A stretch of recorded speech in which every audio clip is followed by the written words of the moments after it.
தீனை பிற மக்களுக்கு சென்றடைய இந்த சேனலை லைக் பண்ணுங்க, ஷேர் பண்ணுங்க மற்றும் சப்ஸ்கிரைப் பண்ணுங்க. பெல் ஐக்கானை கிளிக் பண்ணுங்க.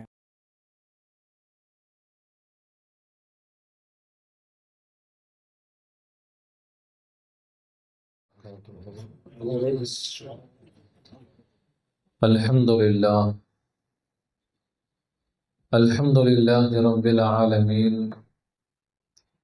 نحمده ونستعينه ونستغفره ونؤمن به ونتوكل عليه ونعوذ بالله من شرور أنفسنا ومن سيئات أعمالنا. من يهده الله فلا مضل له ومن يضلل فلا هادي له. ونشهد أن لا إله إلا الله وحده لا شريك له. ونشهد أن سيدنا ومولانا محمدا عبده ورسوله أرسله بالحق بشيرا ونذيرا وداعيا إلى الله بإذنه وسراجا منيرا.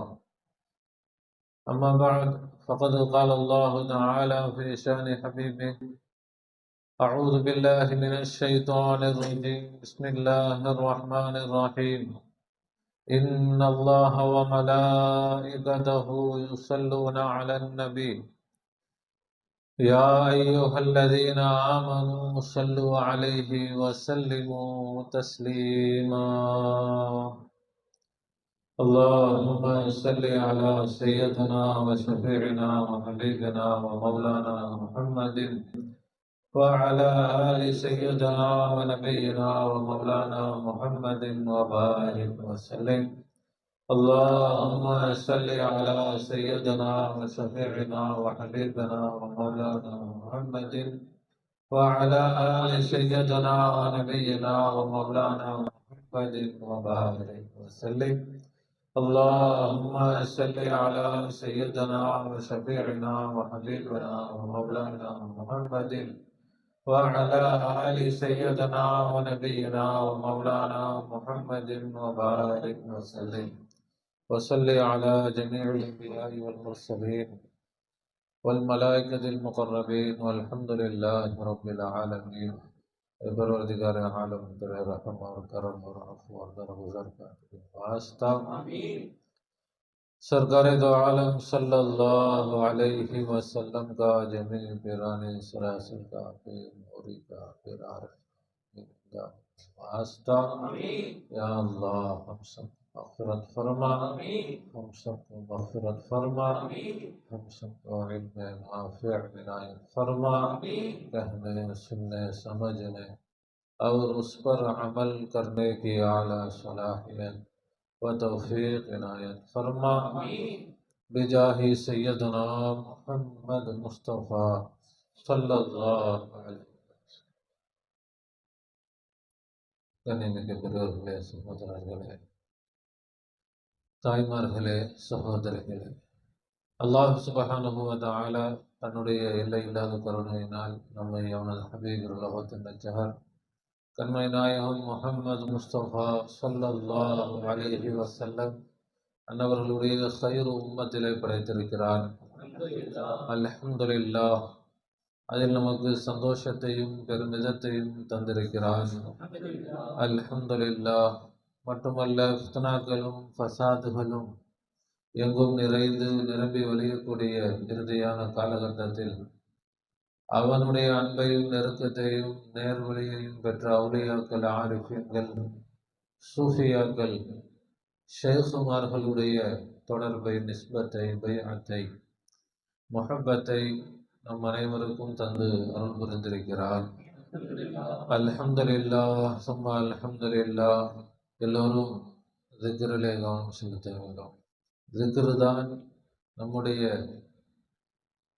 வாழ்க்கையின் உயிர் மூச்சு. திக்ரை கொண்டுதான் ஈருலக வாழ்க்கையும் செழிப்பாக, துனியாவில் நிம்மதி, சந்தோஷம். திக்ரு தான். துனியாவில் என்ன கிடைக்கும்?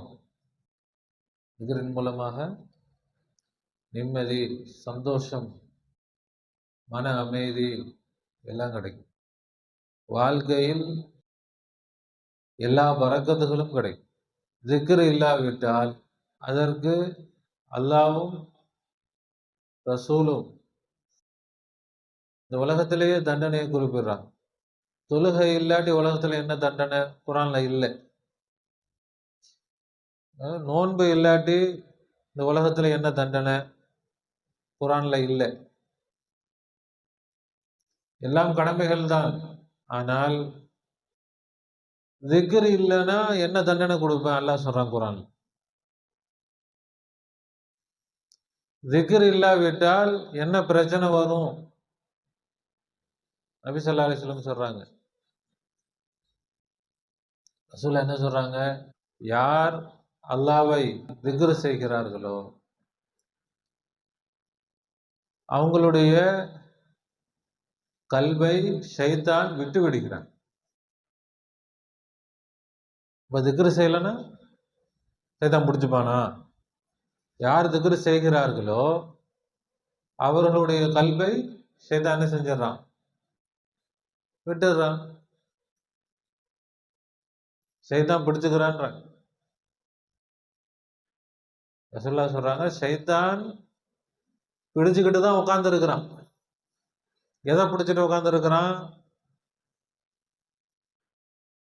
நம்ம கையை பிடிச்சிட்டு உட்காரல, கையை பிடிச்சிக்கிட்டு வாங்க தோஸ் அப்படின்னு உட்காரல. ஷைத்தான் எதை பிடிச்சிருக்கிறான்? எதை நபி ஸல்லல்லாஹு அலைஹி வஸல்லம் நம்முடைய உடலிலேயே மிக முக்கியமான உறுப்புன்னு சொன்னாங்களோ. நபி ஸல்லல்லாஹு அலைஹி வஸல்லம் சொல்லுவாங்க ஒரு ஹதீஸ்ல, இந்த உடலில் ஒரு சதை துண்டு இருக்கிறது. யார் சொல்றா? நபி ஸல்லல்லாஹு அலைஹி வஸல்லம் சொல்றாங்க. இந்த உடம்புல ஒரு சதை கட்டி இருக்குது. இதா சலுஹத், அது சீராகிவிட்டால், அது சரியாகிவிட்டால், சலுஹல் ஜஸது குல்லுஹு, உடல் முழுவதும் சரியாக ஆகிவிடும். உடல் முழுசும் என்ன ஆயிரும்? சரியாயிரும். இது தீன் ரீதியிலையும் அதுதான், துனியா ரீதியிலையும் அப்படித்தான். இப்ப இதா ஃபசதத், அது கெட்டுவிட்டால், ஃபசதல் ஜஸது குல்லுஹு, அது கெட்டு போச்சுன்னா உடல் முழுவதும் கெட்டு போயிடும். அது என்னது? அது சொல்றாங்க, அந்த உடம்புல ஒரு சதைக்கட்டி இருக்குது, ஒரு சதை துண்டு இருக்குது. அது நல்லா இருந்துச்சுன்னா உடல் முழுவதும் நல்லா இருக்கும். அது கெட்டு போயிருச்சு, என்ன ஆயிரும்? உடம்பே கெட்டு போயிரும்ன்றாங்க. அப்படிப்பட்டது என்னது அது? அப்ப அது ஒண்ண நம்ம சரி செஞ்சுட்டா நம்ம நல்லா இருக்கலாம். அதை பத்திரமா பார்த்துக்கிட்டா நம்ம என்ன செய்யலாம்? நல்ல ஆரோக்கியமா நிம்மதியா இருக்கலாம். விஸ்வராசன சொல்றாங்க, அலா, நன்றாக கவனித்து கேளுங்கள், நல்ல கவனமா கேளுங்க. அலான்னு சொன்னா அரபியில என்ன அர்த்தம்னா கவனமா கேளுங்கன்னு அர்த்தம். நல்ல கவனமா கேளுங்க. வஹியல் கல்ப், அதுதான் உள்ளம், அதுதான் உள்ளம். அப்ப இந்த இதயம், துனியா ரீதியா பார்த்தோம் இதயம். இந்த இதயம் எப்படி இருக்குது? ஹார்ட் அட்டாக் என்ன சொல்றாங்க, இருக்கிறதுலயே ரொம்ப ஆபத்தானது. நோய்கள்லேயே, உடலில் ஏற்படக்கூடிய பிரச்சனைகள்லேயே ரொம்ப ஆபத்தானது என்னதான்? Heart attack. தமிழ் என்ன சொல்றது? என்னது? மாரடைப்பு. பாருங்க, நமக்கு இங்கிலீஷ் தான் தெரியுது, எல்லாம் இங்கிலீஷ்காரங்களும் ஆயிட்டோம். மாரடைப்பு வந்துருச்சு. அதை விட ஒரு பெரிய நோய் இருக்குமா? மற்ற நோயா இருந்தாலும் ஒரு பொறுமையா என்ன செய்வாங்க, சரி பார்க்கலாம், ட்ரீட்மெண்ட் கொடுக்கலாம். ஆனா மாரடைப்பு வந்துருச்சு, எல்லாம் பதறுவாங்க, பிடிப்பாங்க. என்ன பண்றது? ஏதாவது பண்ணுங்க, ஏதாவது செய்யுங்க, உடனே சிகிச்சை கொடுக்கணும், உடனே அதை என்ன செய்யணும், அதை பார்க்கணும், சும்மா இருக்கக்கூடாது, ரொம்ப பயங்கரமான விஷயம். இந்த பிரச்சனை எங்க ஏற்படுது? இதயத்தில் ஏற்படுது. அதுதான் ரசூலுல்லாஹ் சொல்றாங்க. அந்த இதயம் சீராக இருந்தால், இதயம் குணமாக இருந்தால், ஆரோக்கியமாக இருந்தால், உடல் முழுவதும் எப்படி இருக்கும்? ஆரோக்கியமாக இருக்கும். அந்த இதயத்துல தான் மனசுன்னு சொல்றோம். அது இன்னொரு அதுக்கு விளக்கம் நபி ஸல்லல்லாஹு அலைஹி வஸல்லத்துடைய ஒரு வார்த்தை இருக்குது. அதுக்கு விளக்கங்கள் எவ்வளவு விளக்கங்கள் கொடுத்தாலும் அது குறைவுதான். இதயத்துக்கு நம்ம இன்னொரு அர்த்தம் வைக்கலாம். என்னது? மனசு. மனசு சொல்லுவாங்க. மனசு உங்க கையில இருந்தா நீங்க எதை வேணாலும் சாதிக்கலாம். மனசு விட்டுட்டோம், இதுக்கு மேல என்னங்க? அவ்வளவுதான், வாழ்க்கையே போச்சு, ஒண்ணுமே இல்லை அப்படின்னு மனசை என்ன செஞ்சிட்டோம்? தளர விட்டுட்டா அதுக்கு பிறகு யாரும் காப்பாற்ற முடியாது. ஒரு கதை சொல்லுவாங்க. ஒரு நல்ல உஸ்தாத் இருந்தாராம். ஜலாலுத்தீன் ரூமி ரஹ்மத்துல்லாஹ் அவங்களுடைய மஸ்னவில எழுதுறாங்க கதை. மனசு மனசு எவ்வளவு முக்கியம். அந்த உஸ்தாத் நல்ல திடகாத்திரமான உஸ்தாத். கரெக்டா வந்துடுவார் பாடத்துக்கு. கரெக்டா வந்துடும். பாடத்துக்கு கரெக்டா வந்தா பிள்ளைங்களுக்கு பிடிக்குமா? என்னடா இவர் டெய்லியும் வந்துடுறாரு, ஒரு நாள் கூட லீவ் எடுக்க மாட்டேங்கிறாரு. இந்த மனுஷனும் லீவ் எடுக்காம நம்மளும் போட்டு பாடப்படுத்துறாரு. இவர் ஒரு நாள் லீவ் எடுத்தா நமக்கு ஒரு நாள் லீவ் ஆகுமான்னு பார்த்தா ஒரு நாள் கூட லீவ் எடுக்க மாட்டேங்கிறார். என்ன செய்யறது? லீவ் எடுக்க வைக்கணும். என்ன செய்யலாம்? பசங்களாம் சேர்ந்து திட்டம் போடுறாங்க. முதல்ல நான் போறேன், கிளாஸ் ஆரம்பிச்சா நான் போவேன். போனவுடனே நான் சொல்லுவேன், என்ன என்ன உஸ்தாத், இன்னைக்கு கொஞ்சம் டயர்டா இருக்கிற மாதிரி இருக்கீங்களே, எதுவும் உடம்புக்கு எதுவும் சரியில்லையா அப்படின்னு நான் கேட்பேன். அவர் கோவப்படுவார். நான் போய் கேட்கும்போது கோவப்படுவார். படுவா உட்கார்றேன், பெரிய ஆள் மாதிரி வந்துட்டான், கோவப்படுவார். நான் போய் அமைதியாக உட்காந்துருவேன். அப்புறமா நீ வரணும், நீ என்ன செய்யணும்? உஸ்தாத், அஸ்ஸலாமு அலைக்கும் உஸ்தாத். என்ன உஸ்தாத், இன்னைக்கு என்னமோ உங்க முகம் கொஞ்சம் டல்லா இருக்க மாதிரி தெரியுது, எதுவும் உடம்பு சரியில்லையா அப்படின்னு கேட்கணும். அப்போ அவர் கொஞ்சம் லேசா மனசுல என்னடா இது இருந்தாலும் அவர் என்ன அசர மாட்டார். உட்காரங்கடா வந்துட்டானுங்க அப்படின்னு விடக்கூடாது. மூணாவதா நீ வர, நீ என்ன செய்யற கேட்குற, என்ன உஸ்தாது, என்ன உங்க முகத்தை பார்த்தா ஒரு மாதிரியா டல்லா தெரியுது, கொஞ்சம் ரெஸ்ட் எடுக்கலாமே, ஏன் நீங்க இவ்வளோ கஷ்டப்படுறீங்க?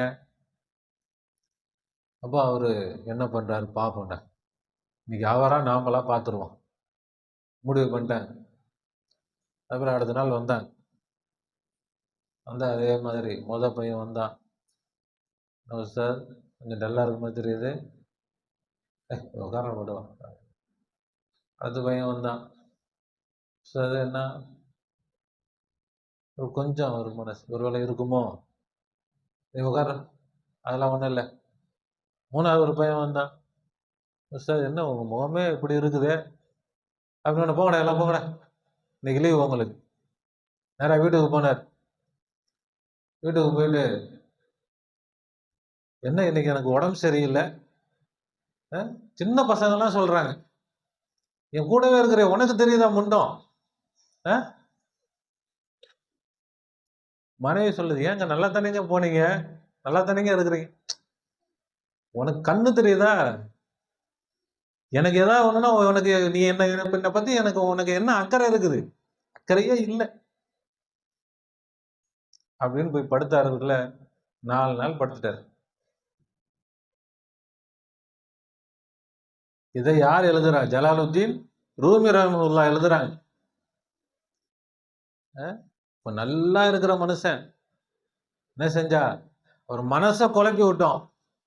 மனசை கொஞ்சம் குழப்பி விட்டோம்னா அவர் நம்பிட்டாரு. அந்த மனசுல என்ன வந்துருச்சு, ஓஹோ கொஞ்சம் அப்படி இருக்குது போல, கொஞ்சம் இப்படி இருக்குது போல அப்படின்னு வந்துட்டா, அது மாறாத வரைக்கும், அந்த எண்ணம் போகாத வரைக்கும் யாரு என்ன செஞ்சும் என்ன ஆக போறது இல்லை, நல்லது நடக்க போறது இல்லை. அதைத்தான் நபி ஸல்லல்லாஹு அலைஹி வஸல்லம் சொல்றாங்க. இந்த இந்த டெக்னிக்கை தான் டாக்டருங்க இன்னைக்கு யூஸ் பண்ணிக்கிறாங்க. இது இடையில சில விஷயங்கள் நம்ம பேசிக்கிற வேண்டியதுதான். என்னது, இந்த டெக்னிக்கை தான் டாக்டர்கள் என்ன செய்யறது, யார் வந்தாலும் சரி உடம்புக்கு நல்லா இருக்குன்னு சொல்லவே மாட்டேன். இந்த பிரச்சனைங்க அந்த மாத்திரை போடுங்க, இந்த இந்த இன்ஜெக்ஷனை போடுங்க, அப்படி இருங்க இப்படி இருங்க. அப்புறம் அந்த காய்கறியை சாப்பிட்டா அதுல மருந்து அடிக்கிறாங்க, இதுல விஷம் அடிக்கிறாங்க, இதை இப்படி பண்றாங்க. ஒரு வெண்டைக்காய் சாப்பிட முடியல, மருந்து அடிச்சிடறாங்க வெண்டைக்கால. ஒரு கருவேப்பிலை யூஸ் பண்ண முடியல, இருக்கிறதுலயே எல்லா கெமிக்கல் 25 கெமிக்கல் அதுல அடிக்கிறாங்க. அப்படின்னு கருவேப்பிலை பார்த்தோம்னா கெமிக்கல் தான் ஞாபகம் வருது. கொத்தமல்லியில தாங்க இருக்கிறதுலே அவ்வளவு கெமிக்கல். மேல அடிக்கிறாங்களே இல்லையா, அது தெரியாத வரைக்கும் மனுஷனுக்கு என்ன கிடையாது, நோய் கிடையாது. இவங்க தெரிஞ்சவங்க என்ன செய்யணும், அடிக்கிறவங்கன்னா அடிக்க கூடாதுன்னு சொல்லணுமே தவிர, இரு ஊர்ல இருக்கிறவங்கள்ட்ட இது மாதிரி அடிக்கிறாங்க, பார்த்து பத்திரமா இருந்துக்கங்கன்னா அப்பதான் பிரச்சனையே வரும். இவங்க பரப்புறதே எதுக்குதான், இது மாதிரி நோய் நொடியில நீங்க இருக்கணும், கஷ்டத்துல இருக்கணும். அதே மாதிரிதான் ஓதி பார்க்குறவங்க போனோம், ஒண்ணுமே இல்லைன்னா கூட வந்துட்டீங்கல்ல, ஏதோ ஒண்ணு தான் வந்திருக்கிறீங்க, நீங்க போகும்போது அப்படி தாண்டி இருப்பீங்க, மந்திரிச்சு போட்டதை தாண்டி இருப்பீங்க. போற வழியில ஏதோ ஒரு காத்து அப்படி அடிச்சிருச்சு உங்களை. அப்ப ஏற்கனவே குழப்பத்துல போறவங்க சொன்னவனு, ஆமா கரெக்டு தான் அவங்க சொல்றது. ஒண்ணும் இல்லாதவங்க போறது இல்லை. போறவங்களை இவங்க என்ன செய்யறது, விட்டுறக்கூடாது இல்ல. வந்துட்டாங்க, வந்தவங்களுக்கு என்ன செய்யக்கூடாது, விடக்கூடாது. ஒரு 2 ஐட்டம், ஆளுக்கு ஒவ்வொரு ஐட்டங்களை என்ன செய்யறது சொல்லிவிட்டு, அதுக்கு இவ்வளவு செலவாகும் அவ்வளவு செலவாகும். இப்போ உண்மையில் அதனால மருத்துவம் பொய் இல்லை, மருத்துவம் உண்மை. ஆனா இன்னைக்கு மருத்துவம் என்ன ஆயிருச்சு, மருத்துவம் இன்னைக்கு வியாபாரம். வியாபாரம் இல்ல, பெரிய வியாபாரம்.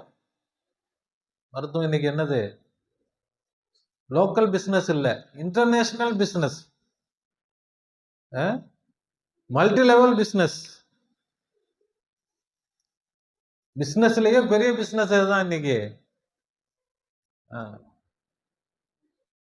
அப்போ அதுக்கு எதுக்கு வராங்க, அந்த காலத்துல மருத்துவர்கள்னு சொன்னா சேவையா வந்தாங்க. மருத்துவர்கள் எதுக்கு வருவாங்க, சேவை. மக்கள் பாவம், அவங்களுக்கு நமக்கு தெரிஞ்ச மருத்துவ உதவிகளை செய்வோம், சேவையா செஞ்சாங்க. ஆனா இன்னைக்கு அது என்ன ஆயிருச்சு, வியாபாரம், பெரிய வியாபாரம் ஆயிடுச்சு. வியாபாரம் ஆச்சுன்னா அது என்ன ஆயிரும், எதுவாக இருந்தாலும் அது வியாபாரம் ஆயிருச்சு. இஸ்லாம் என்ன சொல்லுது, வியாபாரத்தையே நீங்க ஒரு சேவையை செய்யணும்னு சொல்லுது. வியாபாரமே நீங்க எப்படி செய்யணும், சேவையாக செய்ய வேண்டும். பேராசைப்பட்டு காசு கொடி கொடியா சம்பாதிக்கணும் வியாபாரம் செய்யக்கூடாது. மக்களுடைய தேவைகளுக்காக வியாபாரம் செய்யணும், மக்களுக்கு உதவி செய்வதற்காக நீங்க என்ன செய்யணும், வியாபாரம் செய்யணும். எவ்வளவு ஒழுக்கங்களை இஸ்லாம் சொல்லி தருது. ஒரு பொருளை வாங்கிட்டு போறாங்க, கொண்டு கொடுத்தால் அதை நீங்க வாங்கி வச்சுக்கிட்டா அதுக்கு நன்மைன்னு சொல்றேன், இஸ்லாம் சொல்லி தரு. ஒருத்தர் நமக்கு பொருள் வாங்கிட்டு போயிட்டார், கொண்டு கொடுக்குறாரு, அதை வாங்கி வச்சா நபி ஸல்லல்லாஹு அலைஹி வஸல்லம் சொல்றாங்க, உங்களுக்கு அல்லாஹ் நன்மையை தருவான். வியாபாரத்துல கூட எப்படி செய்யணும், அதை ஒரு சமூக சேவையாக செய்யணும் அப்படின்னு சொன்ன மார்க்கம். ஆனா இன்னைக்கு உலகம் என்ன ஆயிருச்சு, சேவையை கூட என்ன ஆக்கிட்டாங்க, வியாபாரமாக்கிட்டாங்க. அதே மாதிரிதான் ஓதி பார்க்கறது என்னதான் ஒரு சேவையாக. கஷ்டப்படுறாங்க, கெட்ட சக்திகள்ல மாட்டிக்கிட்டு, ஜின்னு சைத்தான்களுடைய பிரச்சனைகள்ல மாட்டிக்கிட்டு, சூனியங்கள்ல, இது போல கண்ணேறுகள்ல, கண் திருஷ்டிகள்ல இப்படி மாட்டிக்கிட்டு மக்கள் சிரமப்படுறாங்க. அவர்களுக்கு நம்மால முடிஞ்ச உதவிகளை செய்வோம். அந்த ஒரு சேவையாக ஆரம்பிக்கப்பட்டதுதான் இன்னைக்கு அதுவும் என்ன ஆயிருச்சு, பெரிய பிசினஸ் ஆயிருச்சு. பிசினஸ் ஆயிருச்சுன்னா என்ன ஆகும், ஏமாற்றுறது, பித்தலாட்டம், பொய் எல்லாம் வந்துடும். சேவையாக இருந்தால் உண்மையா இருக்கும். அது பிசினஸா மாறிடுச்சுன்னா என்ன ஆயிரும், வியாபாரம் எப்படினாச்சும் சம்பாரி விட்டா வேற வழி இல்லை. நம்ம என்ன செஞ்சிட்டோம், சரக்கு போட்டோம், கடை வச்சுட்டோம், வர்ற கஸ்டமரை விட்டுட்டோம்னா அப்புறம் வேற என்ன பண்றது, கஸ்டமரை வச்சுதான் சம்பாதிக்க முடியும். அப்படித்தான் என்ன ஆகி போச்சு, இந்த சில்சிலாக்கள் ஷேகுமார்கள்ன்றதும் வியாபாரம் ஆகி போச்சு. என்ன ஆயிருச்சு, இது சேவைகள்ல மிகப்பெரிய சேவை. இது நபிமார்கள் செய்த சேவை, வலிமார்கள் செய்த சேவை. ஆனா இன்னைக்கு இது என்ன ஆயிருச்சு, பெரிய பிசினஸ், ஒரு பெரிய ஷேக், ஒரு பெரிய சில்சிலா, ஆயிரக்கணக்கில் முறியீடுகள், லட்சக்கணக்கில் முறியீடுகள். எப்படி சின்னதாக கிளினிக் வச்சிருந்தாருங்க, இப்போ கிளினிக் என்ன ஆயிருச்சு, ஒரு டாக்டர் இருந்தார், 2 டாக்டர் இருந்தார், 3-4 டாக்டர் லேப் வச்சாங்க, இது பண்ணாங்க. இன்னைக்கு என்ன ஹாஸ்பிட்டலு, மல்டி ஸ்பெஷாலிட்டி ஹாஸ்பிட்டல். ஊர்ல இருக்கிற எல்லாரும் எங்க ஹாஸ்பிட்டல் வந்துடணும். நாங்க மட்டும்தான் என்ன செய்வோம், சிகிச்சை அளிப்போம். அப்படி என்ன ஆயிருச்சு, சில்சிலா எல்லாத்தையும் நம்ம நம்பிட முடியாது, எல்லாத்தையும் நம்ம ஏத்துக்க முடியாது. ஊர்ல இருக்கிறவங்க எல்லாமே நல்லவங்க தான் கிடையாது. அல்லாஹ், யார் அல்லாஹ் ரசூலுடைய கட்டளைகளை அவர்களும் ஏற்று பின்பற்றி மக்களுக்கும் கற்று தருகிறார்கள், அல்லாஹ் ரசூலை காட்டி தருகிறார்கள். அல்லாஹ் என்றால் யார், ரசூல் என்றால் யார் என்பதை சொல்லி தருகிறார்களோ அவங்க தான் உண்மையான ஷேகா இருக்க முடியுமே தவிர, பெரிய போர்டு மாட்டிட்டாங்க, பெரிய கடை வச்சுட்டாங்க, பெரிய பில்டிங் கட்டிட்டாங்க, அவங்கெல்லாம் பெரிய ஷேகு இல்லை. அல்லாஹ் தஆலா இந்த சமுதாயத்தை பாதுகாப்பானா, இந்த மனித குலத்தை அல்லாஹ் பாதுகாப்பானா. எல்லா மதங்கள்லையும் சாமியார்கள், குருமார்கள் அப்படின்ட்டு நல்லவங்களும் இருக்கிறாங்க, அதை பிசினஸாக ஆக்குறவங்களும் இருக்கிறாங்க. உண்மையில் எல்லாம் தெரிஞ்சவங்களாக இருந்தா கூட, ஒரு டாக்டர் நல்ல டாக்டர் தான், அவர் நல்லா தான் படிச்சிருக்கிறாரு, நல்லா அவருக்கு தெரியும். ஆனா அவர் என்ன செய்ய மாட்டேங்கிறாரு, காசு கொடுத்தா தான் நான் பண்ணுவேன், காசுக்காக தான் நான் என்ன செய்யறேன், எல்லாம் செய்யறேன்னா அவர் மூலமாக மக்களுக்கு என்ன கிடைக்காது, மக்களுக்கு நன்மை கிடைக்காது, தீமை தான் கிடைக்கும். அவங்களும் மக்களுக்கு என்ன செய்ய மாட்டாங்க, சேவை செய்ய மாட்டாங்க. வேறு யாராவது ஒரு டாக்டர் என்ன செய்யறாரு, இலவசமா மருத்துவம் பார்க்கிறாரு, விட்டுருவாங்களா அவங்க, என்ன செய்வாங்க, நான் இவ்வளவு பெரிய ஹாஸ்பிட்டல் கட்டி வச்சிருக்கிறேன், நீ என்ன சும்மா ட்ரீட்மெண்ட் கொடுத்தா அப்புறம் நாங்கெல்லாம் என்ன பண்றது, இவ்வளோ லோன் எடுத்து அவ்வளோ கஷ்டப்பட்டு நாங்கள் ஹாஸ்பிட்டல் கட்டி வச்சிருக்கோம், நீ ஃப்ரீயா கொடுத்துருவியா? இப்ப என்ன செய்யணும், ஒழிச்சிடணும். அப்ப இவர்கள் என்ன செய்வாங்க, நன்மைக்கு பதிலாக இந்த சமுதாயத்திற்கு கெடுதல் செஞ்சுக்கிட்டு இருக்கிறாங்க.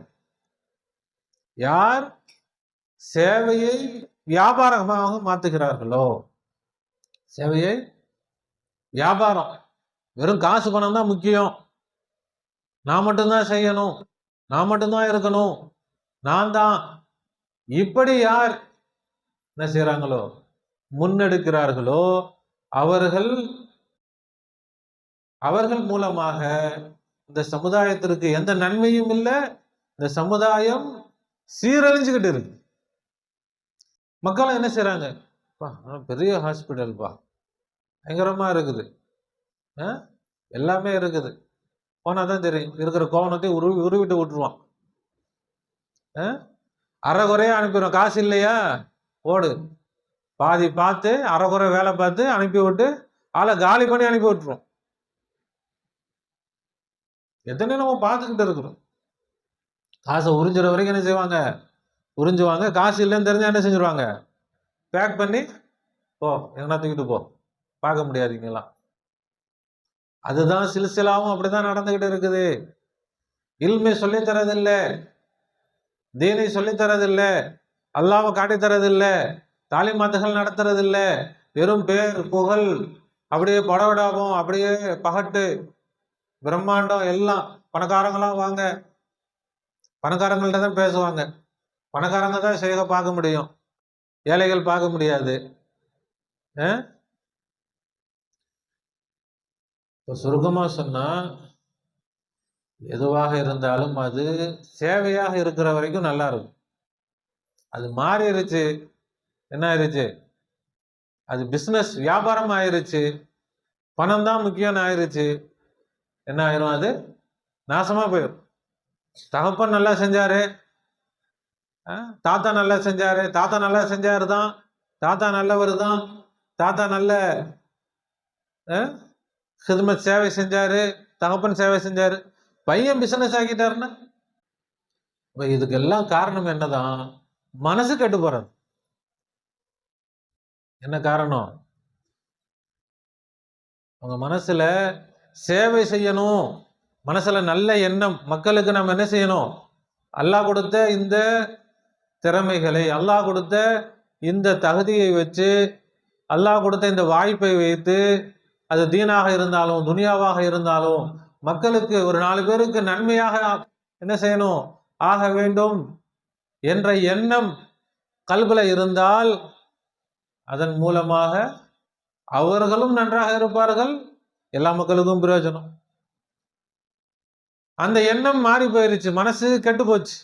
மனசு என்ன ஆயிருச்சு, கெட்டு போனால் அந்த ஹான்கா கெட்டு போயிடும், அந்த பள்ளிவாசல் கெட்டு போயிடும், அந்த ஹாஸ்பிட்டல் கெட்டு போயிடும், அந்த ஓய்வு பார்க்குற இடம் கெட்டு போயிடும். அவர்கள் கெட்டதும் இல்லாமல் நான் கெட்டு போன மாதிரி எல்லாரும் என்ன மாதிரி தான் இருக்கணும். யாரும் நல்லது செய்யக்கூடாது. ஏன்னா நல்லது செய்யறவங்கனால ஏன் பேரு கெடுதே. இவங்க பாட்டுக்கு சொல்லிட்டு போயிடுவாங்க, இவங்க பாட்டுக்கு இலவசமா கொடுத்துட்டு போயிடுவாங்க. அப்ப எல்லாரும் என்ன பார்ப்பாங்களா இல்லையா, என்னடா இவர் இவ்வளவு பெரிய ஆளா இருக்கிற, இவர் ஒண்ணுமே கொடுக்க மாட்டேங்கிறாரு, ஒன்றும் செய்ய மாட்டேங்கிறாரு, அவர் ஒன்றும் இல்லாதவர் அவர் செய்யறாரு அப்படின்னா இது எங்களுக்கு பேர் கெட்டு போகுது. அதனால இவர் என்ன செய்யக்கூடாது, இருக்கக்கூடாது. இப்ப எந்த அளவுக்கு, அதைத்தான் நபி ஸல்லல்லாஹு அலைஹி வஸல்லம் சொன்னாங்க, உடலில் ஒரு சதை துண்டு இருக்கிறது, அது சீர்பெற்றால், அது நன்றாக இருந்தால், அது ஒழுங்காக இருந்தால் முழு உடலும் ஆரோக்கியமாக இருக்கும், சீர்பெற்று இருக்கும். அது கெட்டு போச்சு, என்ன ஆயிரும், முழு உடலும் கெட்டு. அவ்வளவு முக்கியமானதுதான் கல்வி, அவ்வளவு முக்கியமானதுதான் கல்வி. அலா, நன்றாக கவனித்து கேளுங்கள், அதுதான் உள்ளம். அந்த உள்ளத்தை யார் பிடிச்சுக்கிட்டு இருக்கிறது, யார் கை வச்சுட்டா, சைத்தான் கை வச்சுட்டான். அங்க போய் சைத்தான் கை வச்சான்னா நாம தப்பிக்க முடியுமா? நபி ஸல்லல்லாஹு அலைஹி வஸல்லம் சொல்றாங்க, ஷைத்தான் மனிதனுடைய உள்ளத்தை பிடித்து கொண்டிருக்கிறான். உள்ளத்தை யார் பிடிச்சிட்டு இருக்கிறா, சைத்தான் பிடிச்சிட்டு இருக்கு. சரி, எதனால சைத்தான் பிடிக்கிறான்? நாங்க யாருக்கும் எந்த கெடுதலும் செய்யலையே, எந்த தப்பும் பண்ணலையே, நல்லபடியா தானே இருக்கிறோம், யாருக்கும் எந்த கெடுதலும் செய்யலையே, எங்க உள்ளத்தையும் சைத்தான் பிடிக்க போறான். எவ்வளவு நல்லவங்களா இருந்தாலும் சரிதான், எல்லாத்துக்கும் நல்லது செஞ்சாலும் சரிதான், யாரா இருந்தாலும் சரிதான், தொழுதாலும் சரி, நாங்க தான் தொழுதுறோமே, நாங்க தான் நோன்பு வச்சிரோம், என்ன செஞ்சாலும் கல்புடைய பிடி யாருடைய கையில, ஷைத்தானுடைய கையில. எப்போ விடுவான்? ஷைத்தான் ஏன் பிடிக்கிறான் அதுக்கு காரணத்தை ரசூலுல்லாஹ் சொல்லல.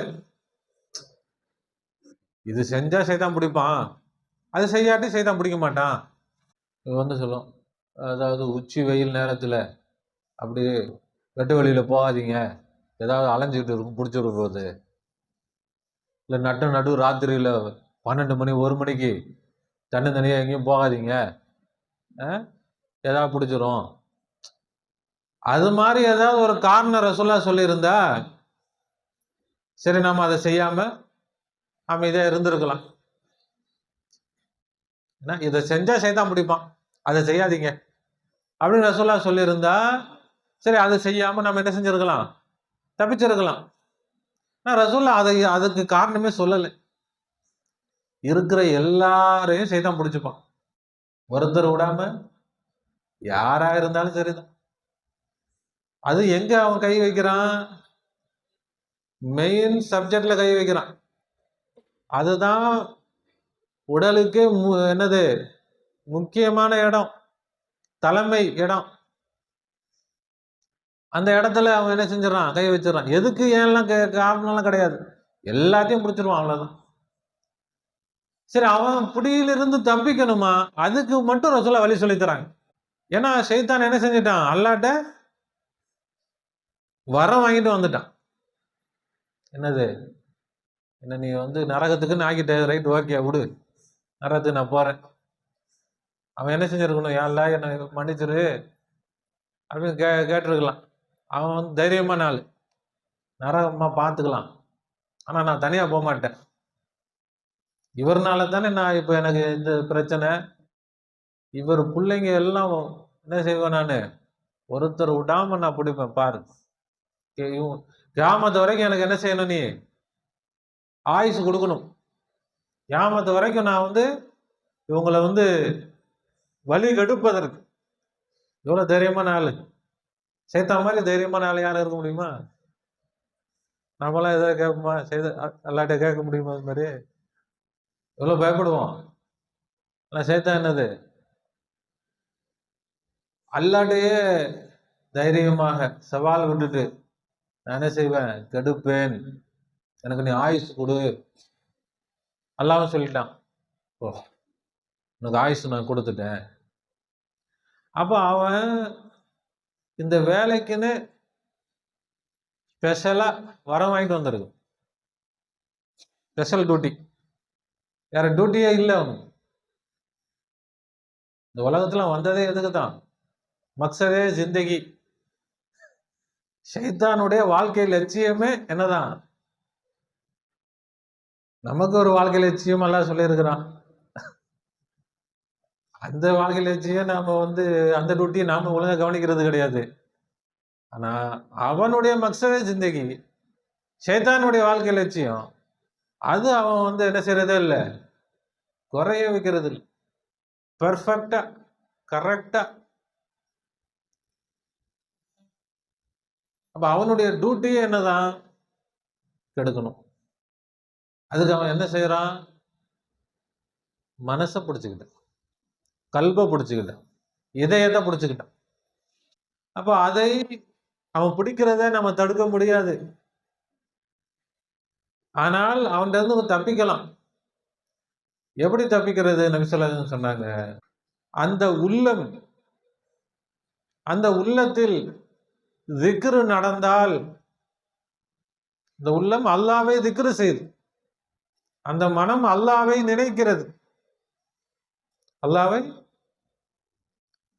அப்ப ஷைத்தான் பிடியை கொஞ்சம் விட்டு நிற்பான், ஓடிட மாட்டான். அவனால பிடிக்க முடியாது, அவனுக்கு ஷாக்கடிக்கிறது மாதிரி. அந்த கல்பில்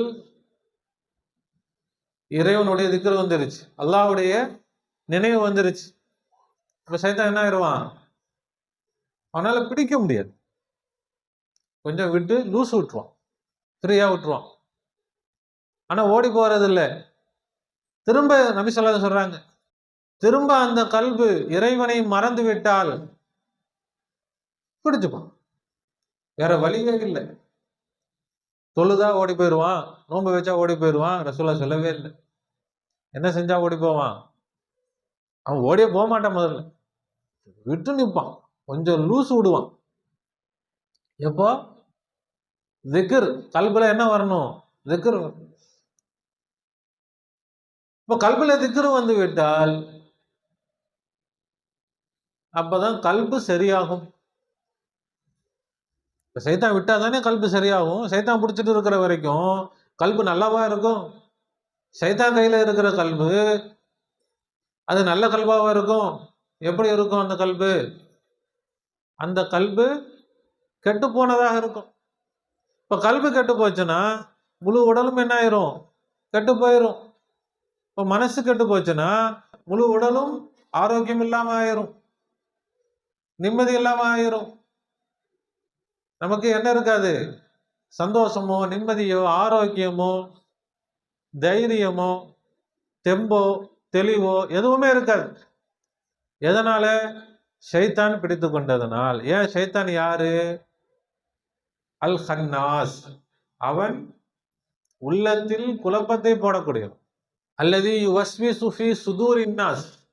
யார் அவன்? மனிதர்களுடைய நெஞ்சங்களில் வஸ்வசாவை போடக்கூடியவன். ஷைத்தான் என்ன செய்வான்? அதை பிடிச்சிக்கிட்டு, கல்பை பிடிச்சிக்கிட்டு குழப்பத்தை போட்டுக்கிட்டே இருக்கும். மனசை ஒரு நிலையில இருக்க விட மாட்டான். அல்லாஹ்வின் மீது நம்பிக்கை வைக்க விட மாட்டான். இப்போ கல்பு ஷைத்தானுடைய கையிலேயே இருந்துகிட்டு இருந்தா எவ்வளவு காலம் இருக்குதோ எவ்வளவு அந்த கல்பு அசுத்தமாக ஆயிரும். எவ்வளவு ஷைத்தானுடைய வஸ்வாசாக்கள்ல மூழ்கி கல்பு கெட்டு போகும். அதனால தான் நம்முடைய ஷேகுமார்கள் பையத்து செய்தவுடன் நம்ம தன்னிடத்துல வரக்கூடிய முரீதுகளுக்கு, எல்லா மக்களுக்கும் நாம என்னது, எல்லா மக்களும் செய்யுங்க.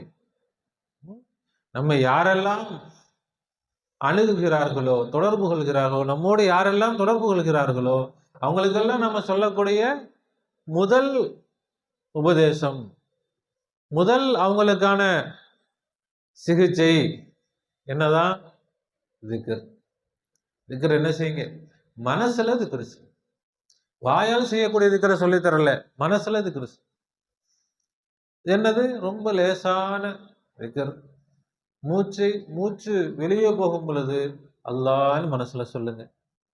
மூச்சு உள்ளே செல்லும் பொழுது ஹூன்னு நினைச்சீங்க, மனசுல சொல்லுங்க. அல்லாஹ்வை நினைச்சுக்கங்க. அல்லாஹ்வை நினைத்து திக்ரு செய்யுங்க. உங்க தாலிமாத்துகளையும் விளங்கிக்கங்க. திக்ரும் செய்யுங்க. அந்த அல்லாஹ் யார், எங்கே இருக்கிறான், எப்படி இருக்கிறான், அவனுடைய நிலைகள் என்ன, அவனுடைய தாத் எப்படிப்பட்டது, அவனுடைய சிஃபாத் எப்படிப்பட்டது, அவனுடைய அஃஆல் எப்படிப்பட்டது, அவனுடைய ஆசார் எப்படிப்பட்டது, அவன் எத்தனை நிலைகளில் இருக்கிறான், வணக்கத்திற்குரியவனாக அவன் இருக்கிறான் என்றால் அதற்கான தகுதிகள் என்ன, தேவைகளை நிறைவேற்றக்கூடியவனாக அவன் இருக்கிறான் என்றால் அதற்கான தகுதிகள் என்ன, இது எல்லாம் நமக்கு ஷேகுமார்கள் சொல்லித்தரான். இந்த எல்லா பாடங்களையும் மனசில் வைத்து, அந்த கல்புல வைத்து நாம அல்லாஹ் அப்படின்னு மூச்சை வெளியே விடணும், அப்படின்னு உள்ள இழுக்கணும். அப்ப சைத்தானுடைய சக்தி குறையும், திக்ருடைய சக்தி கல்புல நிறையும். இப்ப திக்ருடைய சக்தி கல்புல நிறைய நிறைய கல்பு பிரகாசமாக, கல்பு ஆரோக்கியமாக ஆயிரும், கல்பு ஈமானால் நிரம்பிவிடும், அல்லாஹ்வுடைய நம்பிக்கை வந்துடும், தெம்பு வந்துடும். அதற்கு பிறகு எந்த சைத்தானும் நம்மளை நெருங்க முடியாது. நம்முடைய கல்பை மட்டும் நம்ம என்ன செஞ்சா போதும்? நபி ஸல்லல்லாஹு அலைஹி வஸல்லம் அழகா லேசான ஒரு வழியை காட்டி கொடுத்துட்டாங்க. அந்த பிரச்சனை, இந்த பிரச்சனை, அந்த முசீபத்து, இந்த முசீபத்து, எல்லா முசீபத்தும் சரியாகணுமா? சைத்தான் தான் உங்களுக்கு எல்லா பிரச்சனைக்கும் காரணம். அந்த சைத்தான் கை வச்சிருக்கிறது உங்களுடைய கல்பில், அவன் கை வைத்திருக்கிறான். அந்த கல்பை நீங்கள் சைத்தானிடமிருந்து பாதுகாக்க வேண்டுமானால் கல்பில் நீங்கள் அல்லாஹ்வுடைய திக்ரை போடுங்கள், அல்லாஹ்வுடைய நினைவை கல்புல நீங்க கொண்டு வாங்க. அப்போ கல்வி என்ன ஆயிரும்? ஷைத்தானை விட்டு விடுதலை பெற்றுவிடும். இப்போ கல்வி விடுதலை பெற்று விட்டால் உங்கள் உடலே விடுதலை பெற்றுரும். உடல் விடுதலை பெற்று விட்டால் உங்களுடைய வாழ்க்கை, உங்களுடைய அனைத்துமே என்ன ஆயிரும்? எல்லாம் விடுதலை பெற்று, எல்லா முசீபத்தும் நீங்கிரும், எல்லா பரக்கத்துகளும் வந்துவிடும். ஷைத்தான் இருக்கிற வீட்டுல சொல்லுவோமா இல்லையா? ஷைத்தான் இருக்க வீட்டுல என்ன பரக்கத்து இருக்கும்? பரக்கத்து இருக்குமா? முசீபத்து இருக்குமா? ஷைத்தான் இருக்க வீட்டுல முசீபத்தா இருக்கும். அப்ப நம்முடைய கல்வில ஷைத்தான் இருந்தான்னு சொன்னா, அப்போ நமக்கு வாழ்க்கையில பரக்கத்து இருக்குமா? முசீபத்து இருக்குமா? முசீபத்தா இருக்கும். அப்ப அதிலிருந்து எப்படி நாம் தப்பிப்பது? அதான் நபி ஸல்லல்லாஹு அலைஹி வஸல்லம் சொல்லி தராங்க. என்னது? நீங்கள் அல்லாஹ்வை நம்பி. ரொம்ப கஷ்டமான வேலையெல்லாம் இல்லை, ரொம்ப லேசான வேலை. ஆனால் இந்த வேலை, இந்த ஒரு இபாதத், இந்த ஒரு அமலை நாம் செய்தால் இதுதான் மிகப்பெரிய அமல்.